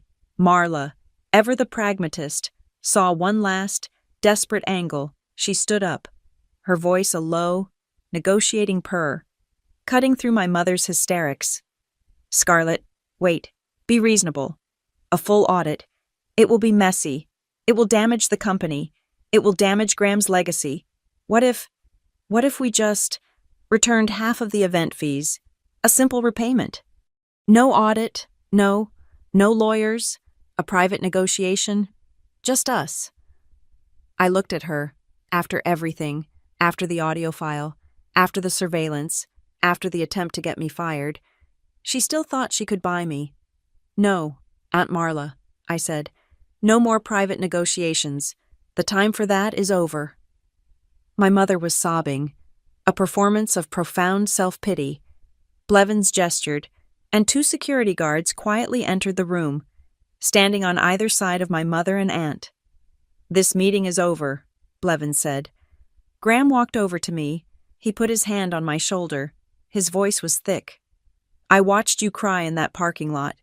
Scarlett, I watched them humiliate you for 99 cents. He paused, his grip tightening. Now, I see you pulling up a chair for the entire family. I have seen enough. He turned and left the room, leaving me to finish the work. Sarah, I said, the last item. Sarah nodded and walked to the head of the table. She unrolled a small, velvet banner and placed it in the center of the dark, polished wood. It was simple, embroidered in gold thread. It read, "A seat for everyone." The heavy oak doors of the boardroom opened. The late afternoon sun, which had been hidden all day, suddenly streamed in, cutting a bright, warm rectangle of light across the table. The dark room was, for the first time, filled with light. There were no more folding chairs in the hallway, and then, the final stroke. A man in the crisp, white uniform of the Riverton Grill stepped into the room. He was pushing a single, elegant, high-backed dining chair. It was the exact duplicate of the chairs at the main family table. He pushed it to the head of the table, directly to the spot where Blevins had sat, and he turned it, placing it right in front of where my mother had been sitting. He took a small, engraved brass plaque from his pocket and fixed it to the back of the chair. Then he stepped back. My mother, Elaine, who was being escorted out, stopped. She stared at the chair. The plaque did not say Elaine. It did not say Marla. It said Scarlett. I walked to the head of the table. I did not look at my mother as she was led from the room. I did not look at Marla, who was already, undoubtedly, On the phone with her lawyer, I pulled out my chair, and I sat down. It was not a folding chair, it was solid wood. I sat, took a pen from my bag, and placed the first administrative order for the new open chair fund on the table. I tapped the pen on the paper. Next, I said to Sarah, who was watching me, beaming. We passed the permanent anti-exclusion policy. Thank you so much for listening to my story. Please drop a comment below and let me know where in the world you are listening from. I would love to connect and hear your thoughts. And if you enjoyed this, please subscribe to the channel, like this video, and give us your support by hitting that hype button so this story can be heard by many more.